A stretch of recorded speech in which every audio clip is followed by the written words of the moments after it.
you already? Yeah, I got one. Okay. So for House Bill 18, there's an amendment in your packet which has been updated since the previous meeting that we had. So the first thing, if you notice, the title of the bill has changed. Instead of a right to counsel, it's now titled access to counsel. And that change has been made throughout the bill to replace right to counsel to clarify that it's an access to counsel.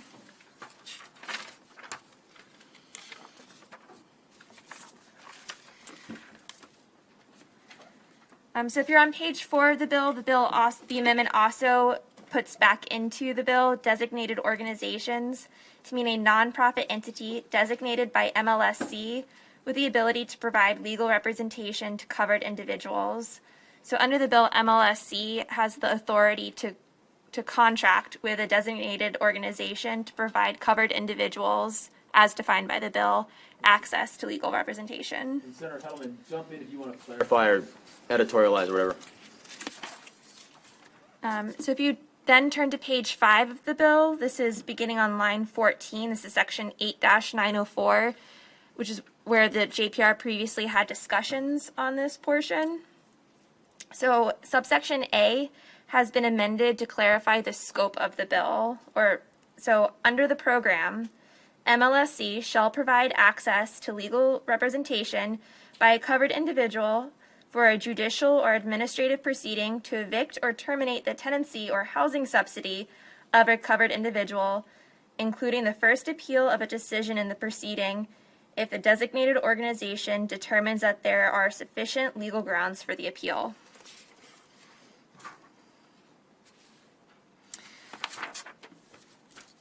Another point that has been amended in the bill is on page 6. This is subsection B, beginning on line 5. This goes over when the legal representation should begin. So it should begin at the initiation of the eviction proceeding or the determination by a designated organization that a proceeding on behalf of the covered individual should be initiated. Also, under the amendments, subsection C on this page have been struck. This is specified when,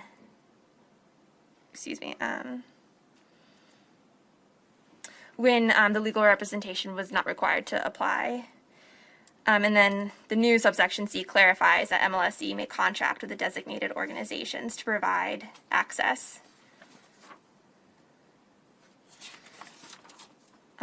Another change that has occurred in this bill is who is going to be on the Access to Counsel and Evictions Task Force on page 8 of the bill.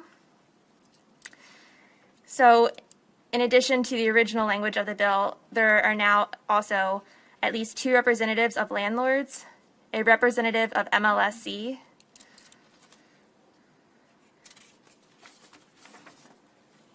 The judiciary language again. Remember the memberships of having the judiciary on this? Like, is there a problem there? Did they mention anything? That has not been raised. Okay.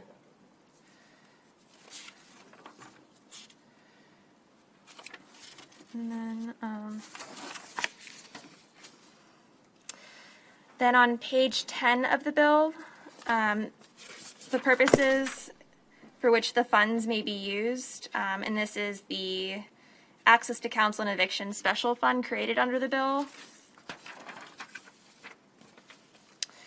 That was amended back to the original version of the bill as introduced, whereas the House version had struck the ability of MLSC to provide funding to local jurisdictions that enact a program authorized under the subtitle. So this amendment places that authority back into the bill. And Why did we pull that out? I spoke with the House. It's my understanding that it was struck in order to require MLSC to focus the limited amount of funds that they would have. But I think it makes sense to include it in the bill if you keep on page 11 subsection B in the bill, which authorizes or requires MLSC to direct funding to local jurisdictions that enact a program to provide access to covered individuals or provide legal representation to covered individuals. That's line 9. What are you referring to? Yes, Yeah. beginning on line 9. So, I thought you said C. That's B. Oh, Okay, sorry. You said B. I'm sorry. I just misheard you. so page 11, beginning on line 9, subsection B, as in boy. And then the final change, since you all last saw the bill, is page 11 of the bill, unnumbered line after line 4, which is subsection C, which specifies access to legal representation under this bill is subject to the availability of funding. We have to change the availability to ability. Oh, thank you. Availability. Senator West. Thank you, Mr. Chair. First of all, I want to compliment Heather for an excellent job of working on this bill. The original bill was problematic in a number of respects, and it looks to me like they've been worked out. But I just want to confirm that.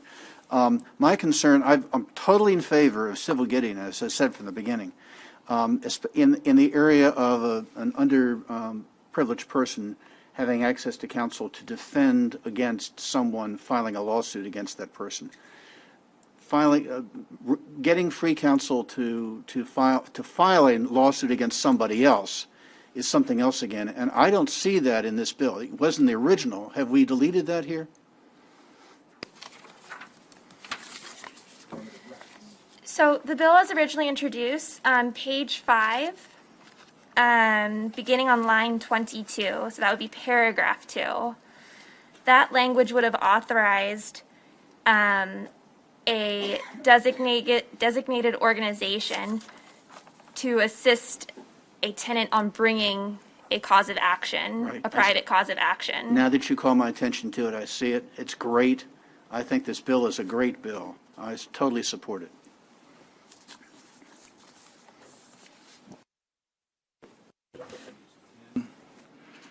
Section 8-910, lines 29 through 32. Says legal representation is required under the subtitle shall be phased in over time in a manner that MLSC determines appropriate. I'm fine up to that point, and it says, and shall be fully implemented before October 1, 2025. Given the current posture of the bill, I don't know, that doesn't seem to make sense, that it'll be implemented as rapidly as the legislature finds funding, but to say it's going to be fully implemented seems to me to be sort of inconsistent, and I would just request we entertain a motion to strike that last line 32. Otherwise, I think it's a pretty good bill. Like Senator West, hey, provided money's available, funding to tenants, it's great. I think protecting people's rights is always in the interest of the citizens of the state of Maryland. So no problem with the overall concept, and I think the basic structure here seems like a pretty workable structure. As we work through this about just the availability of money, which we'll get to then in the next bill, but you're probably right. So I'll let Senator Walser go ahead first, and then we can entertain the motion to do it. Okay. So I do want to thank council and the sponsor of the bill, the Senate bill, for their hard work in making this a really good work product. I'm curious as to why the ethical limitations came out. That's page 6. Line 20 through 22, as well as the capacity language that immediately followed. So that's Arabic 1 and Arabic 2, lines 20 through 24.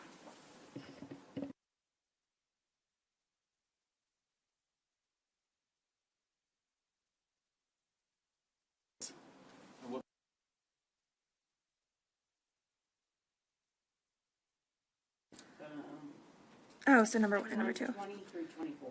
Okay.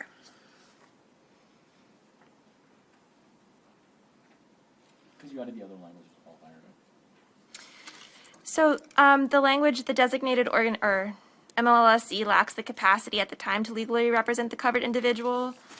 That's covered now through the language that we're just talking about on page 11. Access to legal representation under the subtitle is subject to the availability of funding of MLSE able to implement this access.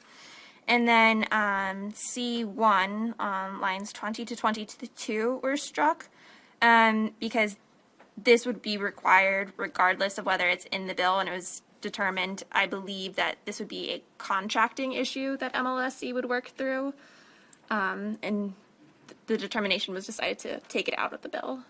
Got it. Tell me how that works in practice. So, tenant comes to designated organization, designated organization says, we apologize, we have an ethical conflict here. What happens next? Part of the concern about having the ethical conflict is that it tied it into the right to have legal representation in a criminal circumstance, whereas the state is required to provide alternative counsel if, say, the department or public defender was unable ethically to represent an individual because they're also representing a co-defendant, for example. Whereas this is access to representation, so MLSE could determine how to provide access appropriately with the designated organizations without conflicting with Maryland Rules of Professional Conduct. Okay. Attorneys are required to comply with Maryland Rules of Professional Conduct, whether or not it's required by statute or under this bill. Okay. All right. Got it. Senator Heddle. I was just going to, thank you, Mr. Chairman. I was just going to add that if, for example, the designated organization was representing the family in a different kind of case, then they could recommend another organization. If they felt like they were conflicted, they would recommend another organization to represent the tenant for the landlord-tenant issue. But that was implicit in the rules of ethical stuff that you guys, that you know, lawyers adhere to, ethical stuff. Thank you. Thanks, Mr. Chair. In any of the discussions, I'm noticing that the language requires that the notice of the counsel or available counsel is sent out from the Sheriff's Department, that the Maryland State Legal Services Corporation has to reach out to the tenant. So what I'm contemplating is, and I noticed that the language, so I'm just trying to figure out practically how it will work. The language says that the counsel attaches no later than the first court appearance. So in practical reality, despite everybody's best efforts, we know that there'll be so many people in court that either weren't able to be reached or didn't read the stuff, or they're stressed out or whatever, and they'll be saying, hey, I want counsel. Is it, do we anticipate it'll be similar to the criminal context where they don't have counsel, they're declaring their desire to have counsel, and then the proceeding would potentially have to be stayed until they can consult with counsel? Or would counsel be there right in court to say, hey, I can step in now? Or is that anything that's been discussed? The point in the bill that touches on that issue tangentially would be page 6, line 15 through 17. So if feasible, legal representation required under this section should begin no later than the time of the covered individual's first appearance in the proceeding. So the bill does not specify that if legal representation is not provided at the first court date, that there would be a continuance. The bill just says if feasible should begin. It does not mandate a continuance.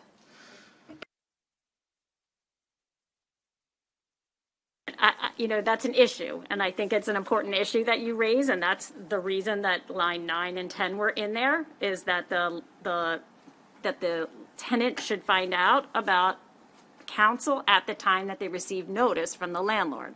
So I would argue that I would like for that to be in there, because that is the potential for somebody to avail themselves of counsel to stay out of court in the first place. So, but if that's the will of the committee, we're willing to take that compromise, but I support an earlier notice. No, I agree. And practical reality, that's my concern. That's what will happen. There might not even be counsel at court if they aren't on notice that they're there. Yeah. And so I still think because in the practical reality, people tend to not reach out for the counsel until they're in dire need at the moment. You're 100% right. That's going to be a thing, and I'm concerned that Right. they'll say, "Hey, you've waived your right because you didn't reach out before," or even if there is someone available to step in, they'll step in. It'll be too late to do anything about it. And I share the concern, and I share the concern for exactly what you said, because now we've changed it as to access counsel, not a right to counsel. So I don't know if a judge is going to say, well, I mean, it's a good question. Now that you just have access to counsel, do we need to make, do I have to allow a continuance or a delay in order for you to get counsel? I mean, that's a big question that I have. And I feel like that's something the court could answer, or I don't know if counsel has thoughts on that. Yeah. I asked counsel in the House about why this section was amended that manner. It was because there has not been a filing at that point. It has not been initiated. So it would potentially save money while the program is being implemented.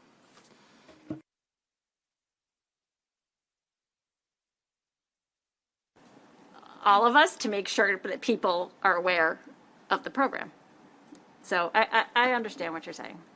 No, but it just, like what you just said, Senator Carter, like begs the question is like, how does this work when you gotten yourself to court, and then does the judge have to inform you of your access? So I don't know how that works practically speaking. One would assume once this goes into law, then I don't know how you enforce that though. I don't know how I don't know how that works. Well, I have a feeling it's going to depend on the judge. It's largely going to wind up being implemented in a way that's very discretionary based on what courtroom someone's in and what judge they happen to get that day. That's what I think is likely to happen. And so I'm just raising an issue. I don't know if there's any desire to tighten it up, or if this is what we got and we're just going to roll with it. And I mean, it's a step either way. It may require us to come back later and add something.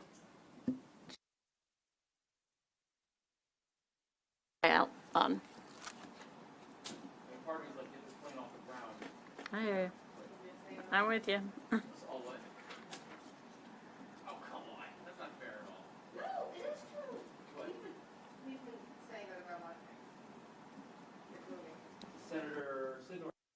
Well, just to make mention, remember with Senate Bill 454, you had the continuous provisions, and that which might be helpful. The continuous provisions that were in Senate Bill for the eviction, for the eviction diversion program under Senate Bill 454, there was language about continuances, which might address some of your concerns.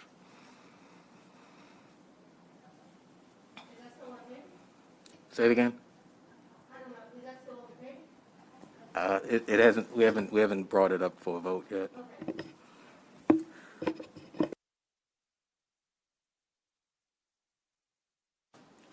Yes, thank you, Mr. Chairman.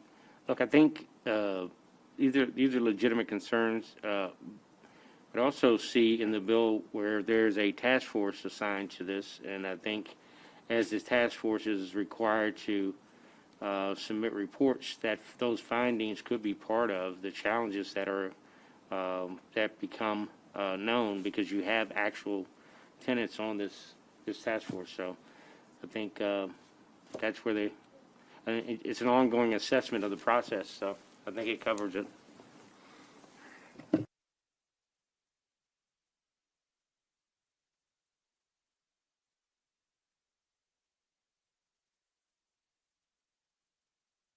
Thank you, Mr. Chair. I just reading over the bill one last time. The language that we talked about a few minutes ago is mostly on page 5 about the tenant initiating proceedings against the landlord. But I think there's one last residue of it that remains on page 6, unless I'm wrong. Under B, it says, under the program, a designated organization shall ensure a covered individual receives access to legal representation by an attorney. The proceeding is required on the subtitle as soon as possible after, It says, 1, the initiation of an eviction proceeding, and then it says, or 2, the determination by a designated organization that a proceeding on behalf of a covered individual should be initiated. So is there any circumstance under the bill, as Heather has redrafted it, in which a tenant would be initiating proceedings and need representation? So I had the same question for you when I spoke to the House about the initiating, because the way I read that language, initiate a proceeding, was that it tied into 8-904A2 to initiate a private action for retaliation by a landlord, or one of those enumerated provisions. The way the House explained it to me is that a determination by a designated organization that a proceeding on behalf of a covered individual should be initiated would mean that the tenant is being constructively evicted by the landlord, and the tenant wants to pursue a rent escrow because they're being constructively evicted. So that way they would receive assistance on filing a rent escrow action, because the constructive eviction under rent escrow, they would be required to, they can't not pay their rent, but they would pay their rent into a bond. And then the court would make the determination of Subpart 2, to say a feasible legal representation required under the subsection in connection with what you just said, should begin no later than the time. And that way it would make it clear that it's a constructive eviction proceeding we're talking about here. so I never would have guessed that. So it's interesting the House people came up with that as the reason. My question was, how would you make that inference without explicit language? Well, that's my question. That was my, That's what I'm asking. I didn't figure it out. I looked at the language and said, what is this for? And so if the answer is it's for a constructive eviction, then that makes some sense, but we should put that here. Because otherwise, you could infer that it could relate to any other proceeding that a tenant might want to initiate against a landlord, which is not what we have in mind. So my understanding is that it's to actually get back into the property. So it's not about necessarily rent escrow, but it's actually like if you've been constructively evicted, it actually is to be able to enable you to get back into your apartment. Why don't we just say in connection with the constructive eviction and let it go at that? It could be rent escrow, it could be getting back in the property, but if they've been constructively evicted, we should give them legal counsel. I think that's fine. So you just want to say line 14 should be initiated for a constructive eviction proceeding? No, wait a minute. Yes, I'm sorry, Okay. yes. Determination by that a proceeding on behalf of a... You go after either proceeding or at the end, either way. Proceeding for a constructive eviction. I see, for a proceeding.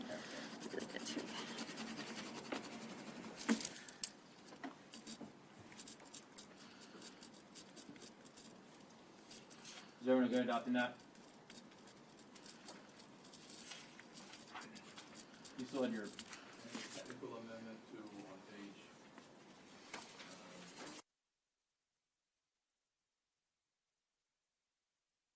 page. Can we do one thing? Can we adopt the entire packet of amendments first, and then we can build off of that? Is everyone okay with that? Okay, great. And then we adopted that second amendment. Senator Castellan's got it. Go. Actually, I was referring, the technical amendment is on page 11, line, it's section C. The first section C says access to legal representation under title shall be subject to, it says ability, I think it's supposed to be availability. Correct. Yeah, Okay. that's a typo. All right. And then my second one would be on page 10 to in line 31, delete everything from "and" to the end of that sentence. Senator Hettleman. I actually don't support that. I think that we should, we had talked about having a 4-year implementation time. We've already said that it's subject to the availability of funding. So I would still like people to, and the group and the task force to think about a scheduled 4-year implementation plan. So I think we've already put in guardrails, and I just think we still need to have and should have kind of a time frame in there. Well, we could have it, and, it's just the word "shall" kind of kills the whole half of the bill, which is about, or the whole provision in this that talks about, let's take this to a task force and see what they say, and to say, well, we're deferring to you, task force, other than the fact that it's got to be completed by October 2025. That seems sort of a slap in the face of the task force when we say, yeah, but we don't really trust you to make that determination. I mean, something less definite than "shall," I think would be fine, but to say "shall be fully implemented," it's like, why do we have this task force then?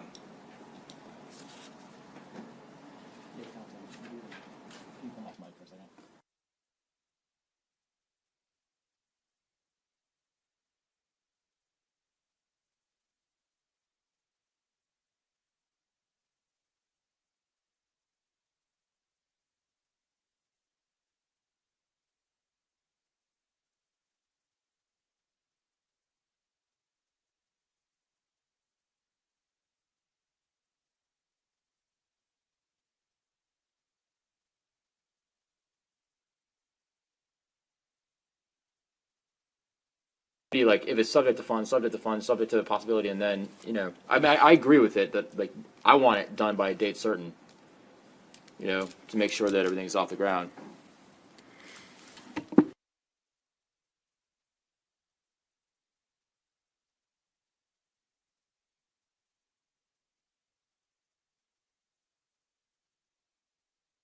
Which one are we going? I mean, I would prefer with the goal of full implementation by October 1, 2025. Senator Hettleman, what are your thoughts? The intent just says that's what we want you to do, so. I think the part that we're getting a little mired in is the task force is talking about kind of how to implement. It's not necessarily creating the time frame under which we should implement. I think that's should be embodied in the bill. Aren't they talking about funding and sources of funding? I mean, it's usually not this committee doesn't usually say, here's your funding goal, or this is a major bill of our funding issues. JPR doesn't usually say, here's your funding date. We would usually bring in one of the other standing committees on budgeting to do that. It would be appropriate for us to say, it's a goal or something like that, but for us to say it's got to be funded, I think is just inappropriate for a JPR bill. Well, I think we've already put in the caveat about the funding. That's why I'm struggling with it, right? We've already put in the whole subsection that says it's subject to funding.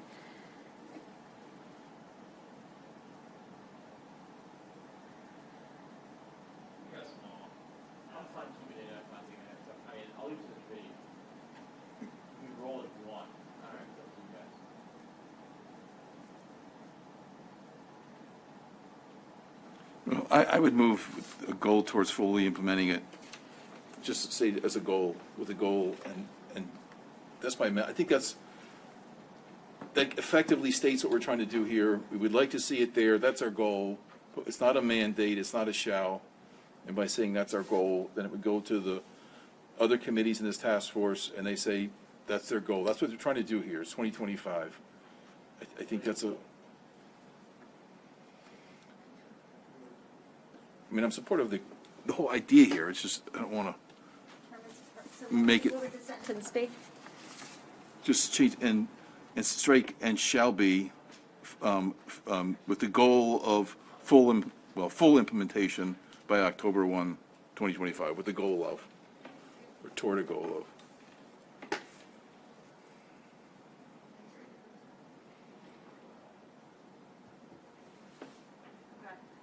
Is that all right? So with a goal toward or goal of, whatever you put in, Heather. Okay, fine. Full implementation. Okay? Thank you. It's, and with a goal of full implementation by October 1, 2025. How do you guys feel? Or no later than? How about no later than? Yeah, okay, it's either, I mean, it's the same, whatever. I was just trying to be less words. Okay, does everyone get that? Yeah. All right. All right. Senator Huff, you had something. This is minor. When I look at it. In English and Spanish, it just seems unnecessary because I'm thinking, what if you have areas where there's a population where it's largely, I don't know, Vietnamese or African immigrants or wherever? What good is it to have a pamphlet printed in English and Spanish? Why don't we just leave it up to them to print it based on the needs of their area? I know Montgomery County, you may have different immigrant communities in different parts of the county. What good is it to print it in Spanish if they're... I see your point, but I'm not talking that way. No, I hear you saying. Well, what's the point? I hear what you're saying. You're going to tell them to make something in English and Spanish and then go into Asian communities or African communities or wherever they're from and hand out something that they can't. It just seems silly to me. Language most appropriate for the geographic area. He's Senator Lee. Go ahead. Sorry, go ahead. Is it because it's statistical information, like a requirement? Prevalent, those are the two languages that would be. But most- it's not based on like some state that, you know, you can only print it in Spanish or. No. Because of a certain number of population, that's not the reason they chose Spanish, right? No, that's not the reason. And I would say, I don't think this precludes this from being printed in any other language as necessity. Do you want to say that then? I mean, we could, or, you know, English, or other Spanish, languages and as other needed. languages? As needed. Yeah. That's fine.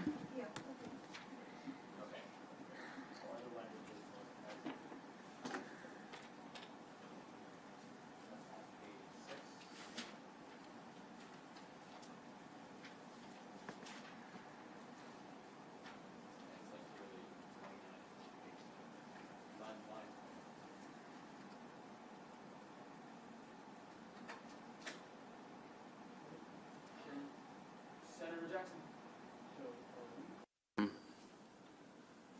Is Senate Bill 154 going to be conformed to the House Bill 18? Yeah. It will be? Yeah, we're done passing two different versions of bills. Yeah, we're not. So my question is this, so I was going to ask when 154 came back around to amend onto the bill. So how does that work if we're conforming? How does it work if you want to add sponsors to the Senate version of the bill? Yeah, okay, we'll just do it. Conform to the House version. Yeah, just amend it on again. We'll just amend it on when it comes back. When we do it right now. Okay, All right, let's finish this bill and then we'll go to the Senate. thank you. All right, any further questions?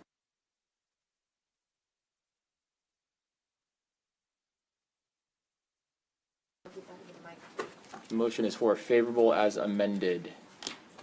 Seconded. Is everyone okay? Excellent. Okay, let's bring up the Senate bill. Cross-file.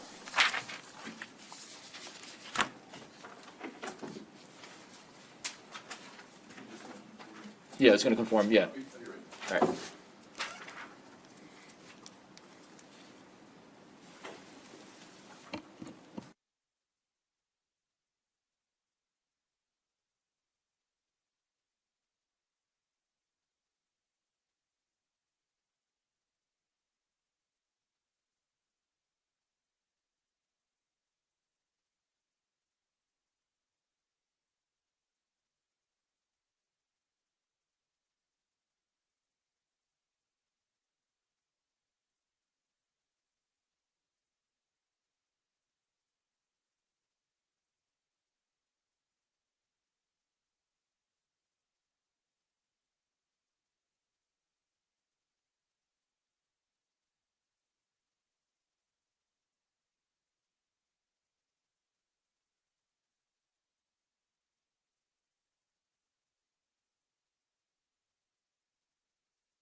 Bill 154, Senator Hedelman, is the cross-file to House Bill 18.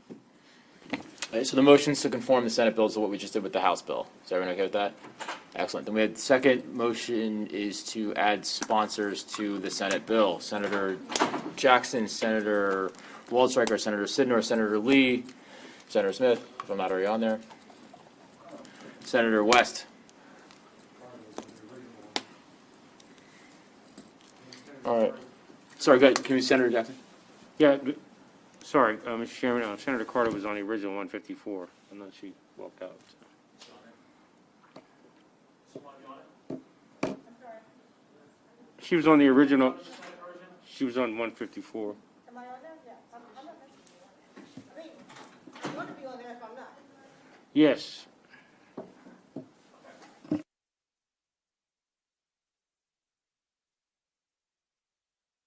Make sure that I have everyone. So currently, already, there's Hedelman, Carter, Lee, Sidnor, Waldstreicher. So now I'm adding Senators Jackson, Senator Smith, and Senator West. Correct? Yes. Cool.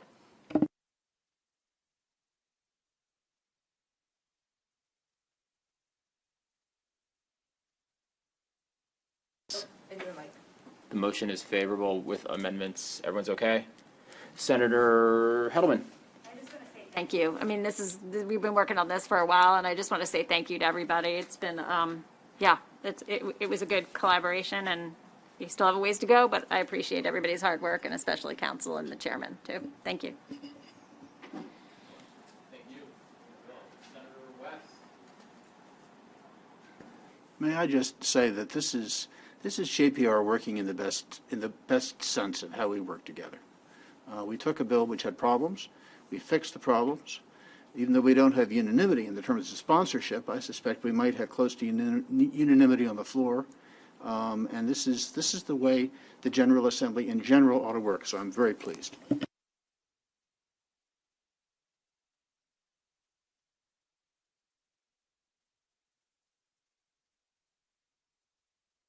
So we got, let's build up the next, can we bring up the next bill? Which, House Bill 31, yes, House Bill 31. So just have council go through the whole bill, and then we'll walk back and just take it piece by piece as people have questions. So as we're going through, just flag what you've got questions on, and we'll come back to it.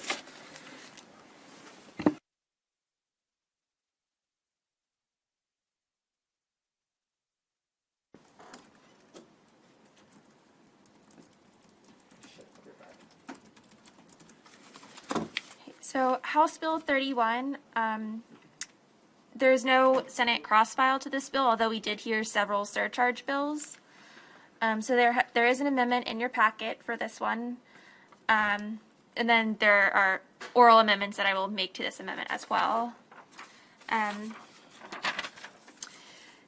So House Bill 31, beginning on page 3, line 6.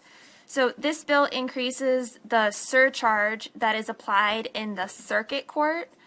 So it increases the surcharge from $55 to $85, which will go to MLSC. And then if you skip down to beginning on line 13, this section goes over the changes in the surcharge that are applied in the district court. So the chief judge shall assess a surcharge that may not be less than $68, which shall be distributed to $60 into the Right to Counsel and Eviction Special Fund, which is the bill that JPR just voted on. And then the remaining $8 will still go to MLSC. And those are for summary ejectment cases. For all other cases filed in district court, the surcharge may not be more than $28. One of the proposals would be to switch the may not be more than to make it uniformly may not be less than the $28. And then if you go on to the following page, page 4, these are unnumbered lines after line 4. So paragraph 3 specifies that a surcharge assessed under paragraph 2I, so this is the summary ejectment surcharge, which is $68 under the bill, shall be assessed against the landlord and may not be awarded or assigned by the district court as a fee or a cost against a residential tenant. That's subject to paragraph 4, and I'm going to make an oral amendment to this section to clarify how it would have to work in practice. So on the request of a landlord, the district court may reduce the surcharge assessed under paragraph 2 of the subsection, the summary ejectment, if the landlord submits an affidavit. So I'm striking the clerk language there. So it would be if the landlord submits an affidavit that the landlord does not own an interest directly or indirectly in more than 3 dwelling units for lease, or that are for lease. And 2, the landlord has not requested a reduced surcharge for summary ejectment case filed against the same residential tenant in the previous 12-month period.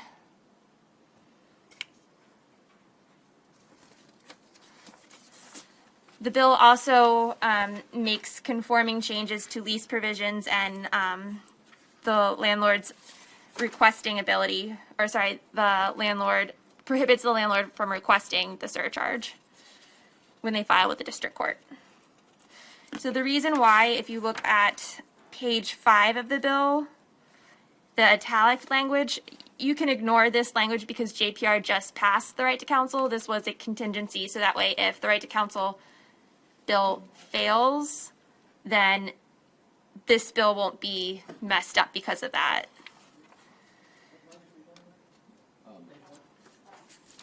Sorry, we are on page 5 of the bill, the italic language. That's just what I already went over. It just... Sorry, the reprint.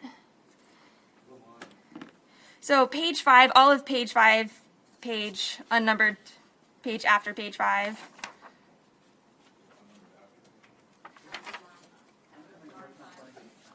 Sorry, so I just finished going over page 4 of the reprint. If you turn the page, there's one page with like a line on it, and if you turn it to the next page, that's page 5 of the bill.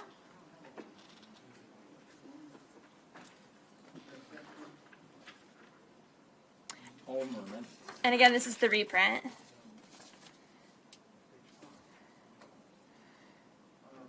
My reprint is totally different from Senator Sidner's reprint. I'm sorry. That's weird.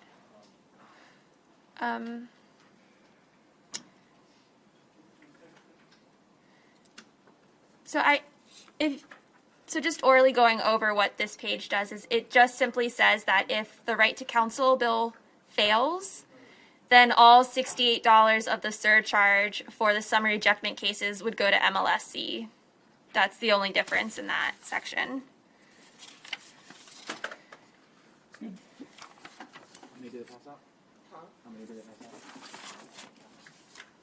Just today?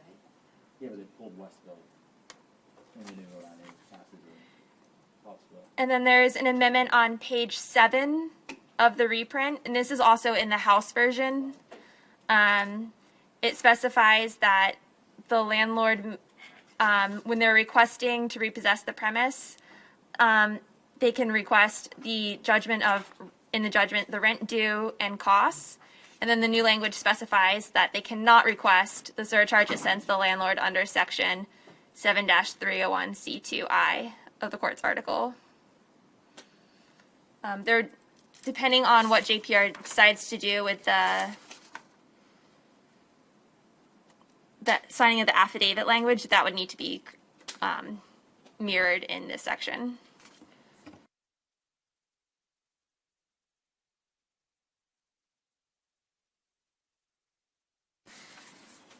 So the affidavit language is an oral change that I made to this amendment. So on page 4 of the reprint, looking at paragraphs 3 and 4 in the unnumbered lines.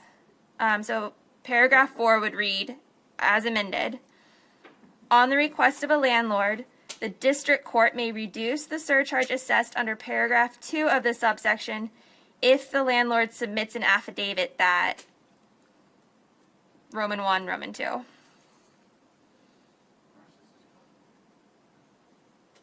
So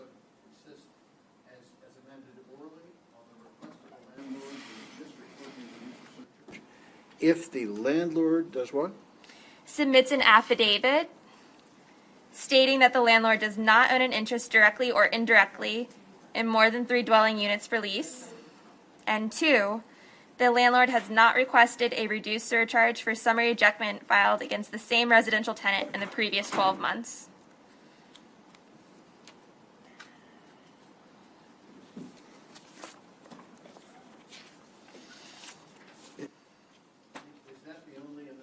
Is not on this, okay. So the rest of it I can read, right? I know. You didn't hear this. Keep it. Yeah, that's it. That's it? All right, take it from the top. Questions? I got a question. Actually, I'm going to adopt this amendment. Can we adopt this amendment just to work off of it? All right. Everyone's good with that? Great. All right. Yes, Senator Huff. So the number one thing I'm getting about this bill, or one of them, is that the filing fee is not fully recoverable. And so the argument I've always heard is we're not the British system where the loser pays or whatever. So doesn't this take away from judge the discretion to award this to the, I guess, plaintiff in this case, to award court costs and fees? It does. I mean, so I guess what the amendment was done in concept or orally, I mean, there is a carve out now for the, the people that provide an affidavit that they have less than 3 units, but that's the only carve out that's, I think, in this bill. I mean, the House version they did something different. They had like a third.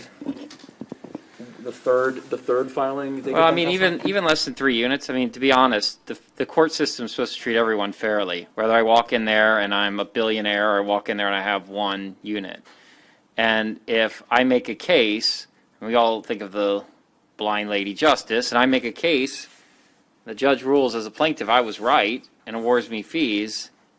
It shouldn't be. It should be awarded on the merits of the case, not necessarily on the number of units I owe or don't owe. So that would be my issue. I think I don't know, where else in law do we do this, and that we don't make these recoverable? Currently, the only exception is due to indigency, the inability to pay. That's when the court can grant an exception. Okay, so then they can already make an exception. If somebody's been removed from their house, doesn't have any money, or can't pay it or whatever, then they could already make an exception, correct? You follow the income threshold, the indigency. Yes, I mean, this should be already covered. I just think this is I think this is a bad precedent to be going down and not allowing these to be recoverable. So I would move that we just make these fully recoverable, as we do in every other part of the law. And then the same standard applies. If someone can't pay it, then the court can rule as they do now. But I just don't think, that just strikes me as a bad thing in law, that we would treat by the number of units that you own, and we'd start to look at people as they come in, plaintiffs, by their wealth. No, the cases are supposed to be judged on their merits. All cases. You're supposed to get treated fair in court, no matter, where you come from. All right. This is good. This is good. So I saw Senator Hedelman, and then Senator Sidnor, and then Senator West, and we'll come back. Can we do Senator Hedelman, please? Mr. Chairman, I think part of the point, and I think we heard this in the testimony and in the hearing, that part of the point of this bill is to change the dynamic whereby landlords often use the process that we currently have right now as a means of collecting rent, and by filing the day after rent is due for eviction. And so I think that part of the reason that we need to raise the fee is to, one, put us more aligned with what is happening in other parts of the country, and 2, is to serve as a disincentive for using the system that way. So I very much am in support of the bill. I like the fact that the amendment is in there to acknowledge that there may be small mom and pop landlords for whom this may be a bigger burden than the the landlords of multi-tenant units.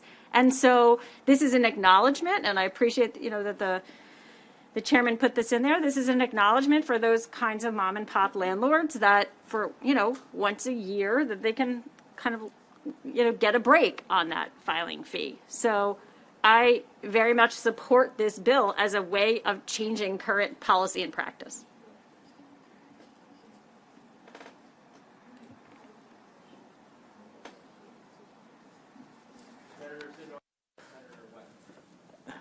Thank you. And this is just the question that I had was for council. I just wanted to confirm something. I just wanted to confirm. So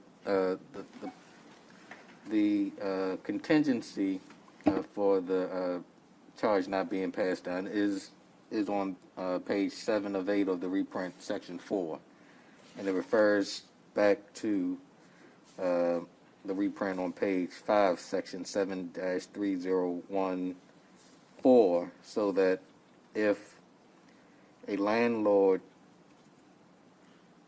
meets this or files this affidavit that they have less than 3 dwellings and that they have not requested a reduced surcharge, then they qualify and could then pass it on to the tenant. Am I understanding that right? Yes, they get one point. They just have to provide an affidavit saying, look, we haven't done it within 12 months, and we're running a mom and pop shop. We have less than 3 units. Thank you. Senator West. Senator Hedelman said the purpose of this amendment is just to bring Maryland law into conjunction with the law in the rest of the country. What other states in the country have provisions which single out landlords and say that they cannot recover the filing fees that they have to pay in order to go to court? Does anybody know the answer to that question? I was making reference to the raising of the fee specifically. All right, well, let me ask the question. Is there any other state in the country which similarly says that a landlord who files a case to get the rent paid has to eat the cost of the filing fee? I'm not aware of any. I'm not aware of any. If we don't know the answer to that, I'd like to hold this bill until our next voting session so I can ask. I'm sorry? So the information that I have available was that, no, there isn't another. So Maryland would bill be that provides the this only state in the country that would decline to allow landlords, and they would be the only ones excluded. All the other litigants in court, if they win the case, can get their filing fees. That's so my only understanding. landlords in Maryland, among all the litigants in the whole country, landlords in Maryland would not be able to recover their filing fees, correct? Correct. All right. Well, Yes. On what basis do we want to single out landlords? They don't have horns and a tail. Why would landlords be singled out for this exclusive treatment? Has anybody given an explanation about that? Did the sponsor of the bill? I don't remember Delegate Clippinger testifying on this bill. Did he testify about why it is that landlords need to be singled out and discriminated against in this way?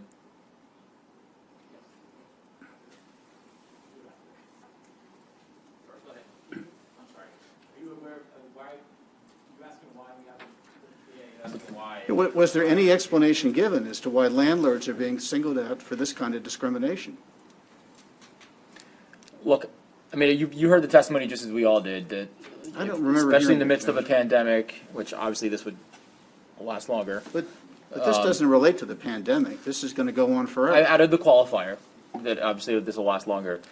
That look, just folks are, if you are otherwise unable to pay, then this additional fee on top of this, a process that until we raise the fee, the argument goes that it would be, you're subsidizing these repeat filings, and then you're going to schwack someone over the head with like this abuse of using this as a collection tactic, but then also having to pay the fee for this kind of abusive behavior.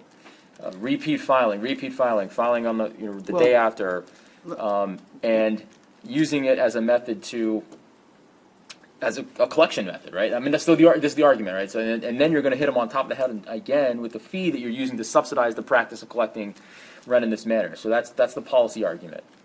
Well, in response, isn't Maryland the only state that allows tenants repeatedly, over and over again, to redeem? Yeah. What other states permit up to 4 redemptions a year? So there's I'll let Senator Heddleman up, but there's a balancing act between how many bites of the apple or how many times you have the right to redeem and the cost. And there's a balancing act that every state has tried to strike. So I suspect when Senator Heddleman goes into this, he talks about the states that have, one or maybe two, that the fee is a lot higher. All right, well, in the other states that allow tenants multiple rights to redeem, is the landlord permitted to recover the filing fee? Or I understand the answer is no. That's what the research suggests. That's correct. Right. So in other states that allow the easy way to solve this problem, if you're really worried about repeat filings, is don't give the tenants the right to redeem. So then there would be an eviction, and that would be the end of it, and the tenant would be evicted. In Maryland, we give the tenants the right to redeem so they don't have to leave their lodgings, which seems to me to be a good idea. Yeah. But the concomitant provision, the concomitant part of that is if you give a tenant repeated rights to redeem and the tenant fails to pay the rent repeatedly, what's the landlord to do? The only thing the landlord can do is to file to get the rent and therefore pay the filing fee with the surcharge. So if there are a lot of other states that give tenants that right to redeem, which it seems to be is a good public policy thing to do, and none of the other states deny the landlord the right to recover the filing fee, why are we doing it? Yep. Go ahead, Senator. Well, I was just going to ask counsel if she could talk a little bit about the research of other states in terms of the right to redeem. Yeah, but and the research that she's done.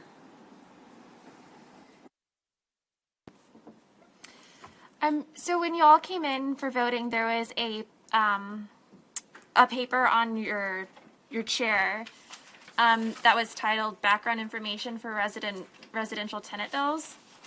So if you flip to page 3 of the bill, page 3 of the document that was on your chair, not a bill. So this goes over what the right of redemption is in Maryland, and then it also goes over what the right of redemption is in the contiguous states around Maryland. So right of redemption specifically it occurs after a judgment of possession has been entered in the failure to pay rent case, but before the actual eviction, the physical eviction of the tenant has occurred. So during that time period, the tenant can come forward, pay the rent, pay the fees, the court costs, everything. And if they do that, they're exercising the right to redeem. They get to stay there. It's called pay and stay. Under Maryland law, the tenant can do this 3 times in a year. And 4 times in Baltimore. However, the 4th time in Anne Arundel County or the 5th time in Baltimore City that a tenant attempts to pay and stay, the landlord can foreclose on this right. They go to court, they bring in the case numbers saying this is the 4th time, or in Baltimore City, the 5th time the tenant is attempting to pay and stay. And they can prohibit the tenant from exercising this right. They don't have the right anymore. Then the landlord can go forward and can evict the tenant, even if the tenant wants to stay. So in surrounding states, in Virginia's statute, the tenant may invoke the right to pay and stay no more than 1 time in any 12-month period. Sorry, It's Virginia? that is Virginia. Okay. So Delaware, West Virginia, Washington, D.C., they granted the tenants the right of redemption. However, I wasn't able to find the statutes the number of times the tenant may redeem. To be fair, I don't know if there's case law specifying this, but just in statute, I was not able to locate anything. Which means that it's multiple, like unlimited. Unlimited, most likely. And then in Pennsylvania, there was no law that I or the librarian was able to locate on the right to redeem. And then if you look at the chart, this goes over what the different filing fees are in the surrounding states.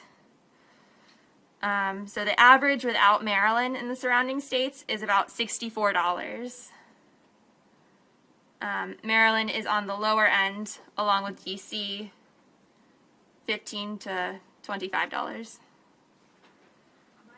So DC is low and you have unlimited rights, unlimited ability. Yeah. Good, Senator Hellman. Sorry, guys. No, my Actually, understanding sorry, is that Senator New Huff's York, turn. New York also has 4 times or more. Also. A couple of things. So back on this right to get the fee back. I mean, it's the judge that decides that, correct? So by doing that, we're taking away judicial discretion, 1. And 2, it actually reminds me of the tort reform bills that always came in that would loser pays. It always got into that. And we never did that under the idea that we don't do that. We don't limit the fees. We don't take away judicial discretion. And so, I mean, that's my problem with this. And then last on this right of redemption, that only comes in play, but if they pay right beforehand, right before the hearing, then it doesn't come into play, correct? So I can do that just keep stringing along, and right before the hearing I get you your check, and then I get out of that part. So that doesn't seem, this right of redemption. Real quick, you're right. I mean, you've picked up something that the right of redemption, obviously, even universally, I mean, council has controlled for the different definitions and the different statutes in the different states. This is actually, I want to take a time to say thank you for this, Heather. This is a fantastic document. This is it makes everything very simple to understand. It's great. But yes, you're right. And you've controlled for the actual definition in each of these from Maryland, Delaware, Pennsylvania, Virginia, West Virginia. I mean, I just think the crux is, and I don't know where we're at, but I really think we should take out this. We should not we've never done this in Maryland before. We've rejected it on all kinds of bills, taking away judicial discretion on these. It sounds like it's already in law. They can consider indigency status. I don't know why we would do it in this case. It just sounds unlike Maryland law, unlike the rest of the United States law, you know.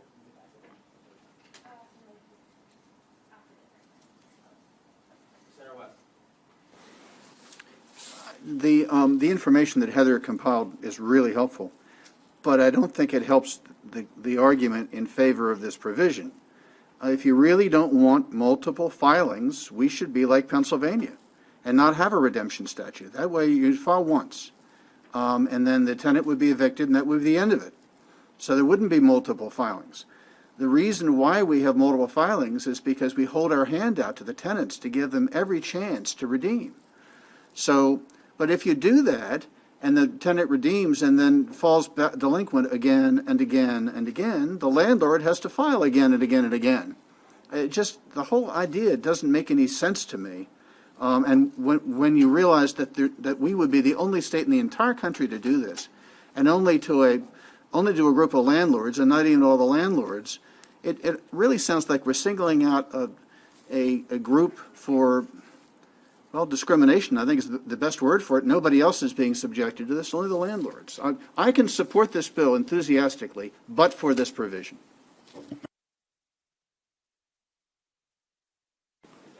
So, looking at the bill, just kind of more broadly, on page 3, we say that on the circuit court, the surcharge cannot be more than 85. We moved from 55 to 85.